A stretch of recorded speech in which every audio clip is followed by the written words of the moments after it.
Codependency can make your relationship feel imbalanced, and it can be difficult to figure out how to tip the scale back on your own.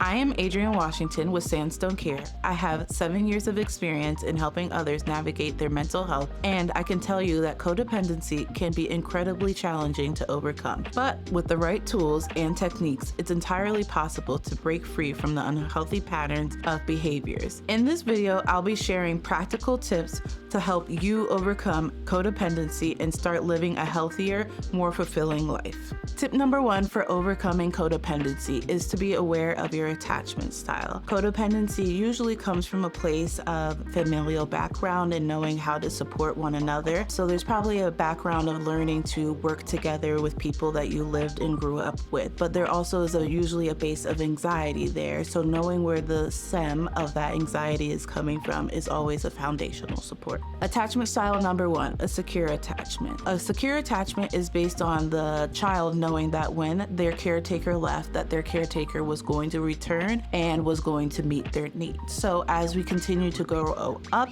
and we continue to have connections with people, we build a comfortable and connected communication because you realize that you trust that person is going to leave and come back without anything happening.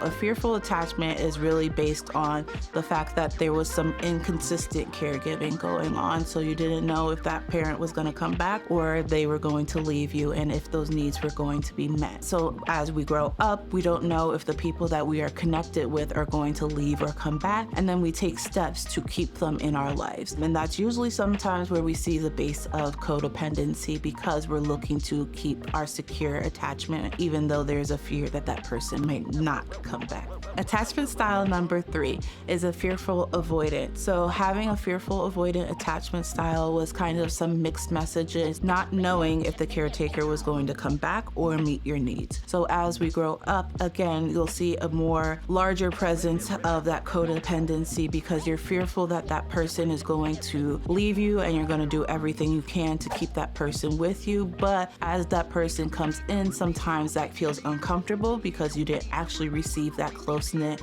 attachment, and sometimes we do things to push that person away. And really extreme fearful avoidant attachments, that's where we start to see some domestic violence abuse starting to come from. Once you realize what your activating emotion is or what your activating event is, at that point we would take an inventory if there is some self-soothing that you could do. So when that person is not near you, is there some self-soothing that you could do to know that that person is going to consistently show up for you? So when you are feeling fearful, that you can say, hey, I know that this is our routine. As long as our routine is consistent, then that brings some of that anxiety down. Last is an avoidant attachment style. So in an avoidant attachment style, you saw that that caretaker was pretty much inconsistent and the child became independent. So as we grow up, hyper-independence starts to form and that person is uncomfortable with close connections, and so they do things to push that other person away because as much as they want the love, they don't know how to take that love. We want to know what that activating event is. Is it that that person's starting to get too close and I'm feeling uncomfortable? And sometimes, again, in that routine, it might need to be built in time apart. So knowing that you might feel overwhelmed by too much closeness, saying a part of my routine in my relationship,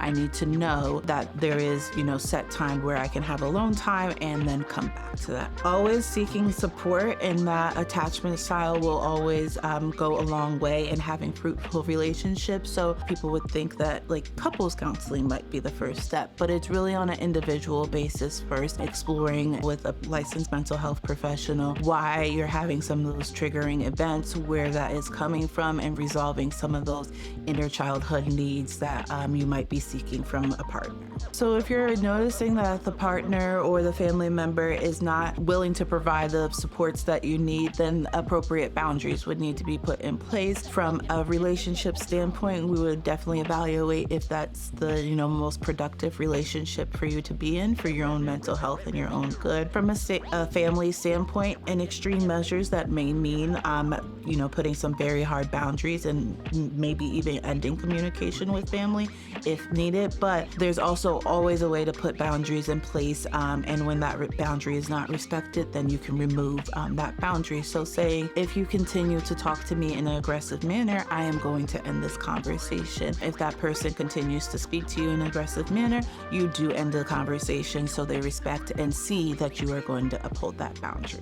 If you want to learn more about substance use or mental health treatment options, then go to sandstonecare.com or call the number below. We'll get to know you and your specific situation and connect you with the support you need, even if it's not with us. Change is possible, and Sandstone Care is here to help.